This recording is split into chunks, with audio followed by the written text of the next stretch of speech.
लोकसभा की 80 सीटें यूपी की जीतने वाला बजट है। 6,90,000 करोड़ का बजट, बड़ा बजट है, इसमें कोई बात नहीं। और अभी 2022 के जो विधानसभा चुनाव आए तो इशू एक बड़ा मुद्दा उठा कि जो छुट्टा जानवर हैं वो गांव में फसलें तबाह कर रहे हैं। और इतना बड़ा मुद्दा कि कई इलाकों में लोगों ने वोट भी इसको देख कर किया कि साहब हमारी तो पूरी पूरी फसल तबाह कर दी जानवरों ने। भले सुनने में बड़ा अजीब लगे कि साहब छुट्टा जानवर और लोकसभा चुनाव इनका क्या आपस में जोड़ है। जो 24 का जिक्र आपने किया, मैं बताऊं, कोई नया कर नहीं लगाया प्रदेश सरकार ने, बल्कि डीजल और पेट्रोल पर वैट घटा दिया है। वैट घटाने का मतलब दोनों की कीमतों में कुछ हद तक कमी जरूर आएगी। केंद्र में जो डबल इंजन की सरकार का जिक्र जो योगी और मोदी करते हैं वो यही वजह है।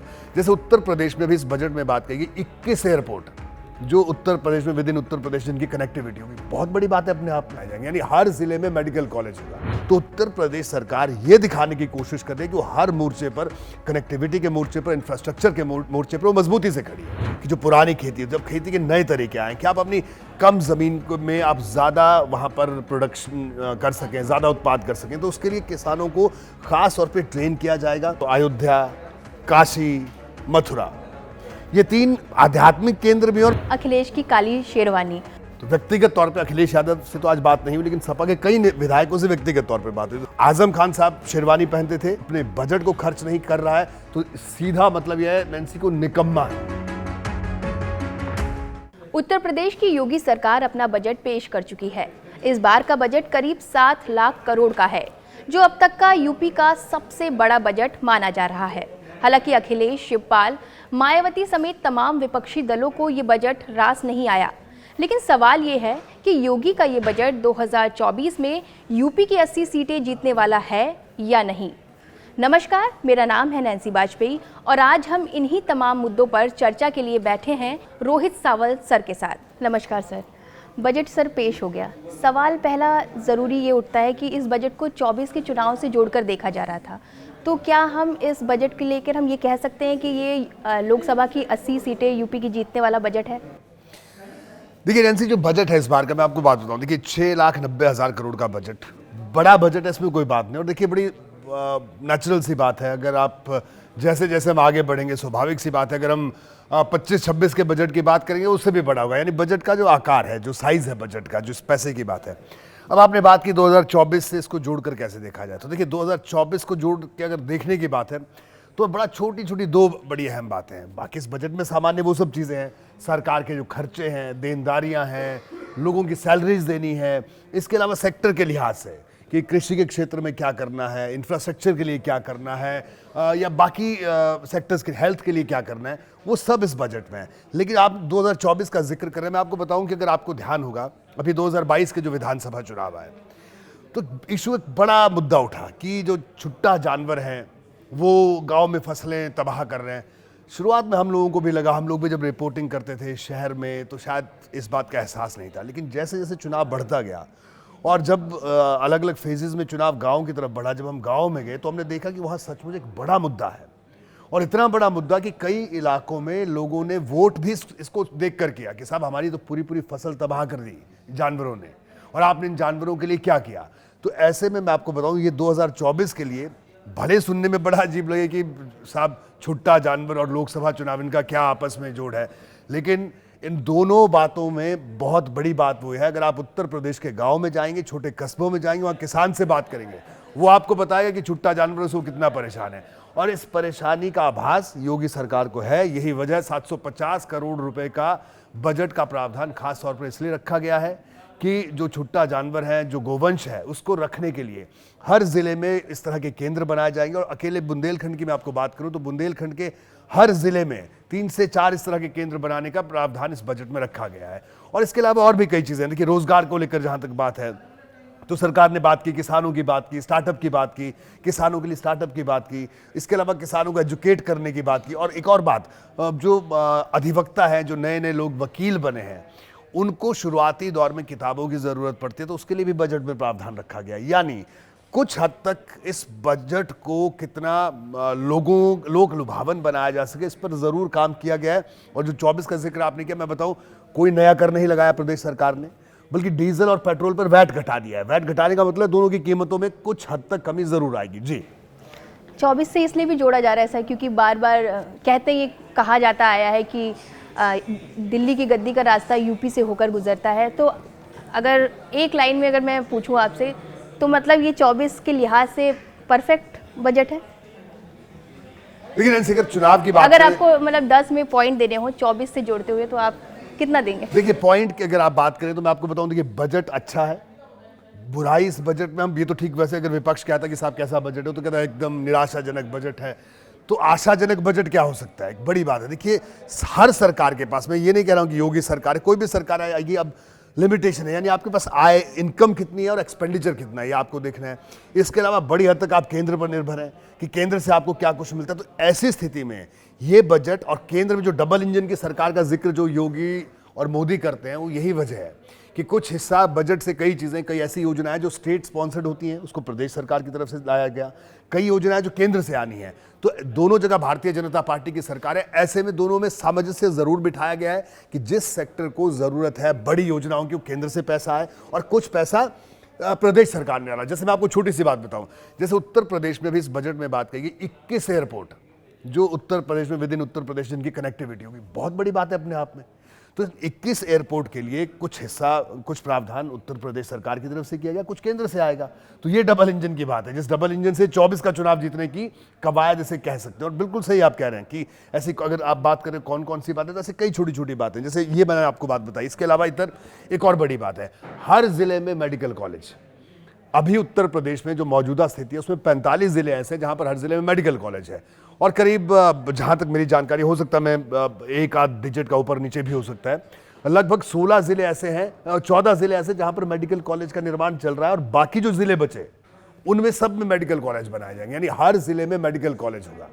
तो अपने आप में लोगों को जोड़ने के लिए और पीपीपी मॉडल पे कई प्रोजेक्ट्स लाए जाएंगे। तो 24 केंद्र में, इस बात से इनकार नहीं किया जा सकता, और 24 के चुनाव को देखते हुए कई इस बजट में और केंद्र के बजट में, दोनों बजट के बीच में सामंजस्य बिठाने की भी कोशिश हुई है। जैसे इंफ्रास्ट्रक्चर पे बहुत जोर दिया गया है, तो क्या है ये, इसे आप यूपी के कायाकल्प का चुनावी मंत्र कहेंगे, क्या कहेंगे इस पर?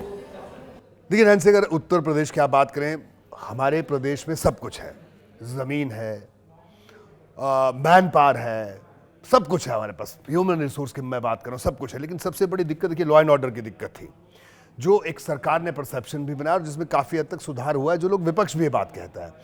तो जाहिर सी बात है, जब ऐसी स्थितियां बन रही हैं उत्तर प्रदेश में कि जिसे कहा जाए इन्वेस्टर फ्रेंडली एटमॉस्फेयर, जिसे कहा है कि निवेशक के लिहाज का माहौल बन रहा है, तो ऐसे में अब सरकार को सबसे ज़्यादा ज़रूरत जो देने की इंफ्रास्ट्रक्चर की है। इंफ्रास्ट्रक्चर क्या, आधारभूत ढांचा, उसको खड़ा करना है। सड़कें, अगर सड़कों की बात करें, मायावती ने सरकार की बात करें, अखिलेश सरकार की बात करें, और योगी 1 और 2 की बात करें, जो सड़कों का जाल अब उत्तर प्रदेश में बिछा, और जिस तरह से एक्सप्रेसवेज, हाईवेज जो बने हैं, उससे जाहिर सी बात है आधारभूत ढांचा मजबूत हुआ है। और अभी नए एक्सप्रेसवे, गंगा एक्सप्रेसवे बनने की तैयारी पर है। इसके अलावा मैंने एयरपोर्ट का जो जिक्र थोड़ी देर पहले किया, वो भी इंफ्रास्ट्रक्चर का ही बड़ा हिस्सा है कि इस तरह से इंफ्रास्ट्रक्चर को डेवलप किया जा रहा है, बढ़ाया जा रहा है, ताकि जो निवेशक हैं, जो इन्वेस्टर हैं, वो यूपी में आए। क्योंकि अगर कोई इन्वेस्टर किसी प्रदेश में जाता है तो उसको आधारभूत ढांचा वहां पर चाहिए, उसको एयरपोर्ट चाहिए, उसको कनेक्टिविटी चाहिए, बाय रोड कनेक्टिविटी चाहिए, रेलवे की कनेक्टिविटी चाहिए या एयर कनेक्टिविटी चाहिए। तो उत्तर प्रदेश सरकार ये दिखाने की कोशिश कर रही है कि वो हर मोर्चे पर, कनेक्टिविटी के मोर्चे पर, इंफ्रास्ट्रक्चर के मोर्चे पर वो मजबूती से खड़ी है। बजट में एक चीज़ जो हमने नोटिस की है कि इसमें सभी को साधने की कोशिश की गई है, चाहे वो युवा हों, महिलाएं हों या किसान हों। तो कहीं ना कहीं ये वोटरों को साधने की कोशिश का इसे कहेंगे। देखिए, वैसे तो हर बजट की यही बात होती है, हम सालों से ही बात करते आ रहे हैं, लेकिन आपकी बात मैं बिल्कुल सही मानता हूं, क्योंकि चुनाव भी हैं, तो इसलिए ये सवाल अहम हो जाता है। मैंने वही आपको बात की। देखिए, उत्तर प्रदेश का एक बड़ा तबका, युवाओं का बड़ा तबका ऐसा है जो पढ़ा लिखा है लेकिन बेरोजगार है। सरकारी नौकरी सबको नहीं मिल सकती, अगर प्राइवेट नौकरी की बात करें उसकी भी अपनी सीमाएं हैं। इसलिए प्रदेश सरकार ने जैसे केंद्र की तर्ज पर स्टार्टअप पर जोर दिया है, किसानों के लिए स्टार्टअप की बात की और नौजवानों के लिए स्टार्टअप की बात की, और उस स्टार्टअप को शुरू करने के लिए उनको फंड किया जाएगा, उनको फंडिंग दी जाएगी। तो ये अपने आप में बड़ा ट्रम्प कार्ड है, यूथ को, युवाओं को अपनी तरफ लाने की कोशिश जरूर है, और केंद्र सरकार भी लगातार इस कवायद में जुटी है। ये तो हमने यूथ की बात की। किसानों की बात की, देखिए किसानों की अगर बात की तो किसानों को पेंशन देने की बात इस बजट में, उसके लिए प्रावधान रखा गया है, और किसानों की स्कूलिंग कि अब जो खेती का तरीका वो परंपरागत नहीं रहा, कि जो पुरानी खेती है, जब खेती के नए तरीके आए कि आप अपनी कम ज़मीन में आप ज़्यादा वहाँ पर प्रोडक्शन कर सकें, ज़्यादा उत्पाद कर सकें, तो उसके लिए किसानों को ख़ास तौर पे ट्रेन किया जाएगा, छोटे छोटे गांव में जाकर ट्रेन किया जाएगा। इसके लिए बजट में ये मुझे लगता है संभवतः ये पहला मौका है। जब स्कूलिंग के लिए पहले भी बजट होता था, लेकिन जिस तरह की स्कूलिंग की बात इस बार योगी सरकार कर रही है वो भी रखा गया है कि किसानों को किसान इसलिए मुद्दा अहम हो जाता है क्योंकि प्रदर्शन हुआ है, आंदोलन हुए हैं किसान के, और पश्चिमी यूपी वाला जो बेल्ट है वो पूरा किसानों का है। तो इस लिहाज से इस फैसले को आप कैसे देखते हैं? देखिए नैन्सी, मैं आपको बताऊं कि अगर हम इतना ज़रूर है स्टार्टअप के जरिए यूथ को लुभाने की कोशिश है। अगर किसानों की बात करें, देखिए पश्चिमी उत्तर प्रदेश की अगर बात है, जिस किसान आंदोलन की आप बात करें उसमें बड़े सारे मुद्दे थे, बहुत बड़े स्तर के मुद्दे थे। तो अगर हम ये कहें कि उन तमाम मुद्दों को इस बजट के जरिए एड्रेस कर लिया जाएगा, ये तो मुमकिन नहीं है। उनके कई ऐसी मांगें थी जिनके लिए बहुत बड़ी कार्य योजना की ज़रूरत है। लेकिन हाँ, इतना ज़रूर है कि किसानों की नाराज़गी दूर करने की कोशिश इस बजट में हुई है। लेकिन अगर 24 के लिहाज से आप देखें कि पश्चिमी उत्तर प्रदेश के किसान को, तो देखिए वेस्टर्न यूपी का किसान बिल्कुल मेहनत करता है, ज़मीन फर्टाइल है, ज़मीन से सोना उगाता है, इस बात से कोई इनकार नहीं कर सकता। लेकिन वो पॉलिटिकली, राजनीतिक तौर पर उतना ही मजबूत, उतना ही मैच्योर है। और यही वजह है कि अभी जैसे जैसे चुनाव नज़दीक आएगा तो गन्ने का एक बार फिर से मुद्दा उठेगा। जहाँ गन्ने की बात है तो गन्ने के बकाये के भुगतान का मुद्दा सालों से मैं सुन रहा हूँ, अभी भी बना हुआ है। हालांकि सरकार कह रही है कि हम करवा रहे हैं। जो चीनी मिल और कुछ अधिकारियों का जो कॉकस है उसको तोड़ने की कोशिश ज़रूर हुई है, लेकिन अगर हम ये कहें पूरी तरह टूट गया, अभी नहीं। तो ऐसे में पश्चिमी उत्तर प्रदेश में गन्ना अभी भी मुद्दा है और सरकार ने बड़ी हद तक कोशिश की है कि इसको डाइल्यूट करें, इसको थोड़ा कमज़ोर करें। क्योंकि उधर जयंत और अखिलेश ने भी साथ आकर 24 का लड़ने को भी अनाउंस कर दिया है। तो इस मुद्दे पे क्या कहेंगे? और बजट को अगर इन दोनों मुद्दों को अगर जोड़ के हम बात करें तो क्या कहेंगे इस पर? देखिए, अगर हम बात करें राजनीति शास्त्र और अर्थशास्त्र की, ठीक है, अर्थशास्त्र अपने आप में एक अलग फील्ड है, राजनीति अपने आप में अलग फील्ड है, लेकिन दोनों कनेक्ट तो है आपस में, इस बात से कोई इनकार नहीं कर सकता। पश्चिमी उत्तर प्रदेश हमेशा ये चाहता है, मतलब देखिए पश्चिमी उत्तर प्रदेश की जो लड़ाई है वो चौधर की लड़ाई है कि हमारे पास चौधर रहनी चाहिए। चौधर यानी सरकार, सिस्टम, शासन कि हमारे हाथ में बागडोर रहे। तो एक वक्त था जब चौधरी अजीत सिंह के जरिए या लोकदल के जरिए पश्चिमी उत्तर प्रदेश की चौधर उनके पास रहती थी। वक्त बदला, बसपा की सरकार आई, सपा की सरकार आई, अब जयंत चौधरी ने इस बार अच्छा प्रदर्शन किया।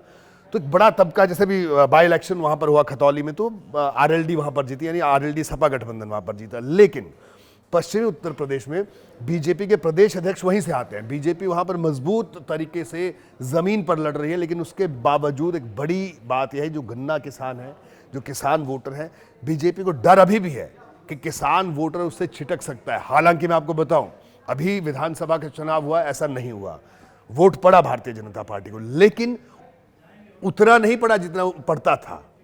इतना ज़रूर पड़ा कि अच्छी खासी सीटें आई, अच्छी खासी बढ़त बनाई। तो ऐसे में भारतीय जनता पार्टी को डर ज़रूर है कि कहीं लोकसभा चुनाव आते आते एक बड़ा तबका कहीं शिफ्ट ना हो जाए। इसीलिए मैं बार बार कहूँगा, इस बजट में कोशिश की गई है उन किसानों की, हर बात का जिक्र इस बजट में, बकाये का जिक्र इसमें है। इसके साथ साथ चीनी मिलों तक जो रास्ते बनने हैं उसको लेकर भी बजट में खासा प्रावधान किया गया। क्योंकि देखिए, जो गन्ना आता है वो किसान गांव से लेकर आएगा, चीनी जैसे रवाला चीनी मिल तक लेके आना, मान लीजिए, तो रास्ता एक तय करना है। ट्रैक्टर आएगा, आपने देखा होगा पश्चिम यूपी में बड़े बड़े ट्रैक्टर चलते हैं, उसमें खूब सारा गन्ना लदा रहता है।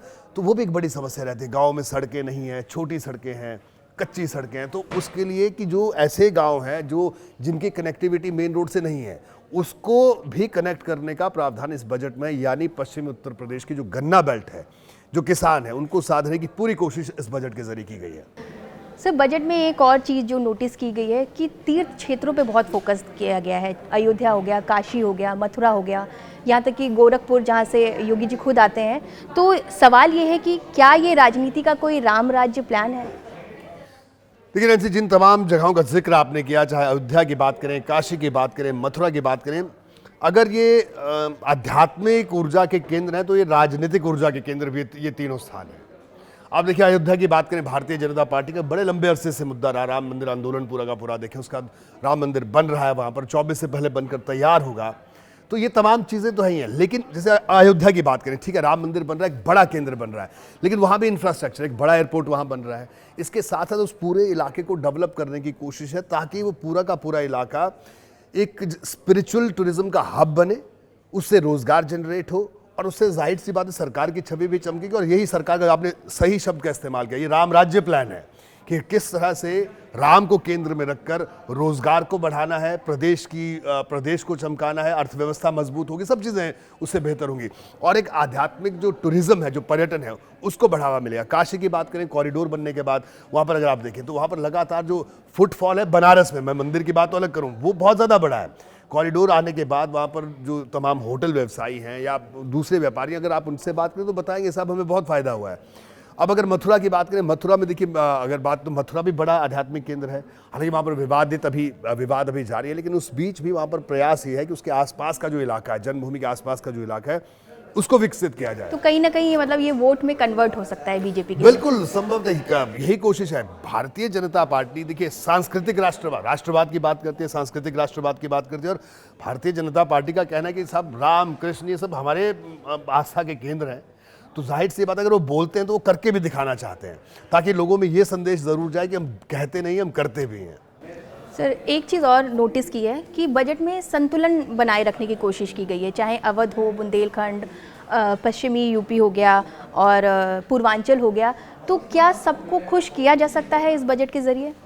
देखिए मैं आपको बात बताऊं, बजट जब भी जिस तरह से बजट तैयार होता है, जो पूरी की पूरी प्रक्रिया, हालांकि लंबी प्रक्रिया है, लेकिन इतना जरूर है क्योंकि मैंने आपको कहा कि देखिए 24 का चुनाव सामने है। आप बजट बनाने की जो प्रक्रिया है उसमें तमाम अधिकारी इन्वॉल्व रहते हैं, हर विभाग के अधिकारी इन्वॉल्व रहते हैं, चाहे वो सेक्रेटरीज हो, सचिव हो या प्रधान सचिव हो, प्रमुख सचिव हो, सब लोगों की इन्वॉल्वमेंट रहती है। लेकिन अब सवाल यह है, सामने चुनाव भी है और आपको राजनीतिक दृष्टिकोण भी देखना है, आर्थिक भी देखना है, क्योंकि आपको चुनाव में बेहतर परिणाम भी देने। तो जाहिर सी बात है कि किस क्षेत्र को क्या चाहिए। बुंदेलखंड में सबसे बड़ी समस्या क्या है? आवारा जानवर की समस्या पूरे प्रदेश में, लेकिन बुंदेलखंड में उसका इंपैक्ट सबसे ज्यादा है। इसलिए वहां पर हर जिले में 5-5 केंद्र खोलने की बात होती है। हालांकि बुंदेलखंड में सिर्फ 7 जिले आते हैं। अगर बाकी हम बात करें, पश्चिमी यूपी की बात करें, वहाँ पर स्थिति अलग है, लेकिन बुंदेलखंड में इस तरह का जोर दिया गया है। अगर हम पूर्वांचल की बात करें तो पूर्वांचल में जो समस्याएं हैं, उन समस्याओं को जैसे खास तौर पे स्वास्थ्य सेवाओं को लेकर, तो वहाँ पर स्वास्थ्य सेवाओं को लेकर ज़्यादा फोकस किया गया। यानी जिस इलाके में जिस चीज़ की ज़रूरत ज़्यादा है, वहाँ पर कोशिश ये है कि वहाँ पर ज़्यादा बजट दिया जाए, ज़्यादा फंड दिया जाए, ताकि अगली जो आचार संहिता लागू होने 24 को लेकर, यानी दिसंबर तक वहाँ काम शुरू हो जाए, लोगों को दिखना शुरू हो कि साहब यहाँ पर पुल बन रहा है, यहाँ अस्पताल बन रहा है, यहाँ मेडिकल कॉलेज बन रहा है। तो ये एक बड़ा एक साइकोलॉजिकल फिनोमिना रहता है जो वोटर के लिए कि नहीं साहब बन रहा है, उसको दिख रहा है वो चीज, जब तक साक्षात नहीं दिखती, मतलब बनना शुरू हो जाना चाहिए, ताकि बिल्कुल। नहीं तो लोगों को लगता है कि नेता तो है, उनका काम है बोल के चले जाते हैं। जी, तो ये संतुलन साधने की पूरी कोशिश की गई है। और ये कोशिश ये सरकार नहीं, हर सरकार करती है, क्योंकि मैंने आपको कहा, देखिए जो आपके अधिकारी हैं उनको पता है कि फंड को किस तरह से बैलेंस करना है, किस तरह से मैनेज करना है। लेकिन जो पॉलिटिकल व्यक्ति होगा, जो राजनीतिक आदमी होगा, वो उसको बताएगा कि साहब कि मुझे इस इलाके में ये चाहिए, इस इलाके में लोगों को ये चाहिए, इस इलाके में मेडिकल कॉलेज चाहिए, यहाँ पर पुल चाहिए, यहाँ पर सड़क चाहिए। तो फिर उसके बाद जो अधिकारी हैं वो उस बजट को उस तरह से एलोकेट करते हैं। एक बहुत इम्पॉर्टेंट चीज़ जो इस पर नोटिस की गई है वो एक कानून व्यवस्था। योगी सरकार अपनी कानून व्यवस्था को लेकर तारीफ करते नहीं थकती, पब्लिक से भी अच्छे रिएक्शन मिलते हैं। बजट में भी इसका बार बार जिक्र था और इसके लिए पुलिस सिस्टम में कितना सुधार आएगा, क्योंकि उनके लिए भी आवंटित किया गया है बजट। तो इस पर क्या कहेंगे? देखिए पुलिस की अगर बात करें तो हम लोग सबसे ज़्यादा अगर किसी को कोसते हैं, अगर हम अपनी पत्रकारिता में भी बात करें, हम पुलिस को बहुत कोसते हैं। लेकिन हकीकत ये है कि 25 करोड़ की आबादी का प्रदेश, और अगर हमारी पुलिस की स्थिति हम देखें तो मैं ये कहूँ कि हम वेल इक्विप्ड हैं। हाँ ठीक है, कुछ दस्ते हैं जो वेल इक्विप्ड हैं, लेकिन उनकी जो रोज़मर्रा की स्थिति है, जो उनके वर्किंग आवर्स हैं, अगर हम उनको देखते हैं, हम लोग ठीक है, हम लोगों को लगता है कि हमें 2 दिन की छुट्टी क्यों नहीं मिली, 1 दिन की छुट्टी क्यों मिलती है। लेकिन कभी आप उस पुलिस वाले से पूछे जो खड़ा है वहाँ पर, जो बंदोबस्त पे खड़ा है, जो किसी नाके पे खड़ा है, जो लगातार 6-6 दिन 7-7 दिन काम कर रहा है, जो होली दिवाली दशहरे पे वहाँ पर खड़ा है, उसके बाद उसको पता है कि अब फलना जी आ रहे हैं, अब फलना जी आ रहे हैं, अब ये वीआईपी मूवमेंट, अब ये वीआईपी मूवमेंट है, वो सब कुछ छोड़ छाड़ के वहाँ खड़ा है। तो और उसके बाद जहाँ उसको रहता है, जो पुलिस क्वार्टर्स हैं, अगर आप उनकी स्थिति देखें, हमने कई बार स्टोरीज की, तो बहुत अजीब स्थिति है। तो ये देखिए कानून व्यवस्था बेहतर हुई, फायदा सरकार को मिला। बिल्कुल योगी सरकार की कानून व्यवस्था का चर्चा कश्मीर से कन्याकुमारी तक होता है, लेकिन जो लोग इस काम को करते हैं, जो सिस्टम का हिस्सा है, उन लोगों को भी तो स्ट्रेंथन करना है। उनको बेहतर सुविधाएं मिले, उनको बेहतर प्रशिक्षण मिले, उनके पास अत्याधुनिक हथियार हों, उनके पास अत्याधुनिक व्हीकल्स हों, इन सब का ख्याल रखा गया। यही वजह है कि कानून व्यवस्था को लेकर यानी पुलिस सुधारों को लेकर इस बजट में खास तौर से आवंटन किया गया बजट का। एक चर्चा आज पूरे दिन रही बजट शुरू होने से पहले तक, अखिलेश की काली शेरवानी। तो इसे क्या देखें, मतलब ये सांकेतिक विरोध है बजट का, इसको काली शेरवानी पे आप क्या कहेंगे अखिलेश की? देखिए बेसिकली मैं आपको देखिए आप बताता हूँ, अब जैसे आज दिन भर अगर हमने आज दिन भर सपा के कई नेताओं से बात हुई, तो व्यक्तिगत तौर पे अखिलेश यादव से तो आज बात नहीं हुई, लेकिन सपा के कई विधायकों से व्यक्तिगत तौर पे बात हुई। तो किसी से हमने पूछा साहब ये क्या, तो किसी ने कहा साहब आज बजट है, तो हमें लगा थोड़ा फॉर्मल कुछ पहन के जाते, तो हम शेरवानी पहन के आए, ठीक है। किसी से हमने कहा साहब क्या है, किसी ने कहा नहीं, आजम खान साहब शेरवानी पहनते थे, हम इसलिए क्योंकि आजम खान पे लगातार केस वो आरोप लगाती है सपा के, उन पे लगातार नाजायज़ केस बन रहे हैं, हालांकि सदस्यता उनकी चली गई है, अब्दुल्ला आजम की सदस्यता भी चली गई है। लेकिन मैं आपको बताऊं ओवरऑल दरअसल ये उसी का विरोध था, और विरोध का एक तरीका था, सांकेतिक तरीका। अखिलेश यादव खुद काले रंग के शेरवानी में पहुंच गए। अमूमन शेरवानी तो खैर किसी भी रंग की पहनी जा सकती है, जैसे कुछ लोग कह रहे थे कि साहब फेस्टिव मूड है आज, तो लग नहीं रहा था वैसे तो, लेकिन इतना ज़रूर है कि वो उन्होंने अपना विरोध जाहिर किया। समाजवादी पार्टी के तमाम विधायकों ने अखिलेश यादव की अगुवाई में काले रंग की शेरवानी पहनकर वो विधानसभा पहुंचे। जाहिर सी बात है खासी चर्चा में बात रही, और अपना विरोध भी जाहिर उन्होंने कर दिया। एक आखिरी सवाल, आवारा पशुओं का जिक्र किया, जैसे आपने भी कवर किया है, गंगा लगातार कवर करता आया है कि बहुत बड़ा मुद्दा है। इवन मैं अपने गाँव की भी बात करूँ तो हमारे यहाँ के जो किसान हैं वो भी आवारा पशुओं से बहुत परेशान हैं। उसको लेकर वोट का भी उससे लिंक रहता है, क्योंकि आज इस बार नहीं देंगे वोट, ये रिएक्शन रहता है। तो इस बार जो बजट में योगी सरकार ने आवारा पशुओं को लेकर जो प्रावधान किया है, तो क्या इसको 24 को लेकर एक मास्टर स्ट्रोक समझा जाए? नंसी मैंने आपको पहले भी बताया, देखिए बिल्कुल बड़ा मास्टर स्ट्रोक है ये। मैं आपको कह रहा हूँ 22 के चुनाव में हम हैरान थे, कई जो ग्रामीण इलाके हैं जिन विधानसभा सीटें जो पड़ती हैं, लोग इतने परेशान आवारा पशुओं से थे। हमें शायद यहाँ लखनऊ में बैठकर, दिल्ली में बैठकर, नोएडा में बैठकर इस समस्या का अंदाज़ा नहीं है कि कितनी बड़ी समस्या। लेकिन आप उस आदमी से पूछिए जिसकी खड़ी फसल आकर 4 गाय जाती हैं, 4 बैल जाते हैं और पूरी फसल तबाह कर देते हैं, क्योंकि हर किसी के लिए इतना पैसा नहीं है उनके पास कि वो फेंसिंग करा सके। उसके बाद उसका कोई ऐसा भी नहीं है, जैसे अमूमन होता है कई बार कि अगर कोई प्राकृतिक आपदा आ गई तो सरकार मुआवजा देती है, उसके लिए वो कोई प्रावधान नहीं। तो जाहिर सी बात है सरकार इस बात को समझती है, यही वजह 750 करोड़ रुपए का अलग से बजट में प्रावधान किया गया। अभी तक जो योजनाएं चल रही हैं वो अलग हैं, इसके इतर ये प्रावधान किया गया है। ये सिर्फ इसीलिए है ताकि इस समस्या को एड्रेस किया जा सके, क्योंकि इसकी संवेदनशीलता सरकार समझ रही है। या 2022 के चुनाव में जो विधायक जीत कर आए हैं या जो नहीं जीते हैं, उन्होंने भी जरूर अवगत कराया हुआ। यही वजह है कि खास तौर पर इसमें प्रावधान रखा गया। हमने कई सारी चर्चाएं कर ली। बतौर वरिष्ठ पत्रकार एक सवाल ये है कि बजट आपने देखा, पढ़ा, सारी चीज़, कहाँ पर लूप होल रह गया होगा योगी सरकार का? कोई ऐसी चीज़ जो छूट गई उनसे? देखिए नैन्सी, अगर वैसी बात करें छूट गई वाली बात, मतलब मुझे अगर मैंने क्योंकि पूरा बजट भाषण भी सुना, तो लगभग हर क्षेत्र को एड्रेस किया है, इसमें कोई डाउट नहीं। क्योंकि अखिलेश जी ने तो ये बोल दिया कि निराशावादी है, शिवपाल की तरफ से भी वैसे ही रिएक्शन आया, मायावती, खैर वो विपक्षी दल भी है, लेकिन फिर भी एक पत्रकार के नाते, मैं वही पत्रकार के नाते ही बता रहा हूँ। और जो भी आपने कहा वरिष्ठ पत्रकार होता है, मेरा ये मानना है, ठीक है, वो वरिष्ठ या कनिष्ठ नहीं होता है, वो पत्रकार अपनी खबर से और खबर को समझने के तरीके से बनता है। देखिए दूसरी बात मैं आपको बताऊं नैन्सी, आपने जो बात की कि अखिलेश यादव ने कहा, तो आप भी इतने साल से देख रहे हैं, देख नहीं रहोगे तब से पढ़ रहे होंगे अखबारों में, जिसका बीजेपी सरकार का बजट है तो बाकियों के लिए निराशाजनक है, अखिलेश सरकार का बजट था तो बीजेपी के लिए निराशाजनक था। लेकिन जो आपने बात की कि क्या छूटा ऐसा, देखिए छूटने की बात नहीं है, हर सरकार प्रावधान करती है हर फील्ड के लिए, हर क्षेत्र के लिए, हर विभाग के लिए, क्योंकि सरकार के अलग अलग विभाग हैं, समाज कल्याण विभाग है, कृषि है, खेल है, एजुकेशन है, मतलब अलग अलग विभाग है। तो अगर वो अलग अलग विभाग चल रहे हैं तो उन अलग अलग विभागों को पैसा चाहिए। पैसा 2 तरीके से चाहिए होता है, एक उनको चाहिए जो वेतन भत्ते सेवाएं उसके खर्चे के लिए, एक इसके इतर नई योजनाएं परियोजनाएं शुरू करने के लिए। तो जाहिर सी बात है अगर इस फ्रंट पे देखा जाए तो शिक्षा, स्वास्थ्य, रोजगार, इस पर फोकस है सरकार का। लेकिन जो छूटने वाली बात की मैं आपको बताऊं कि हर बार दरअसल देखिए बजट जो होता है फाइनेंशियल ईयर के लिए बजट होता है, लेकिन अगर किसी विभाग ने उस बजट की मद को, जो अमाउंट है, उसको खर्च नहीं किया तो वो लैप्स हो जाता है। तो उत्तर प्रदेश में भी ऐसा इतिहास रहा है, कई विभाग ऐसे हैं जो अपना बजट ही पूरा खर्च नहीं कर पाते। तो बड़ा मामला यह है कि आपको बजट तो मिल गया, सरकार ने तो एलोकेट कर दिया, लेकिन अगर उस विभाग के अधिकारी, उस विभाग के मंत्री अगर उस बजट को खर्च नहीं कर पाए तो वो सबसे बड़ा अपराध होगा, क्योंकि वो पैसा एलोकेट हुआ हम आपके टैक्स से इकट्ठा किया हुआ पैसा है, वो एलोकेशन हुई, उसके हिसाब इस स्वास्थ्य के लिए देना या शिक्षा के लिए देना, लेकिन वो विभाग अगर उसको खर्च नहीं कर सकता तो ये मैं से कहूँगा कि ये तो इससे बड़ी कोई बेवकूफ़ी कोई नहीं हो सकती। तो ये इस चीज़ को भी मुझे लगता है सरकार को एड्रेस करना चाहिए, इसके लिए भी मैकेनिज्म बनाना चाहिए कि अगर कोई विभाग अपने बजट को खर्च नहीं कर रहा है तो सीधा मतलब यह है नैन्सी को निकम्मा है, और निकम्मे व्यक्ति के लिए किसी भी कॉर्पोरेट में या किसी भी संस्था में क्या जगह होती है, वैसे ही सरकारी प्लान तैयार बिल्कुल सरकारी सिस्टम में आपको जवाबदेही तय करनी होगी, इसी की जरूरत है। जी बिल्कुल, बहुत बहुत धन्यवाद सर। तो अब देखना होगा कि योगी का ये बजट 2024 में बीजेपी को कितना फायदा पहुंचाता है, क्योंकि वो कहते हैं ना, दिल्ली की गद्दी का रास्ता यूपी से होकर ही गुजरता है। इस वीडियो में बस इतना ही।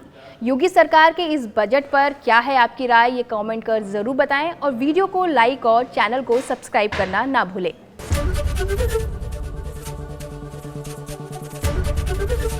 एबीपी गंगा, खबर आपकी, जुबान आपकी।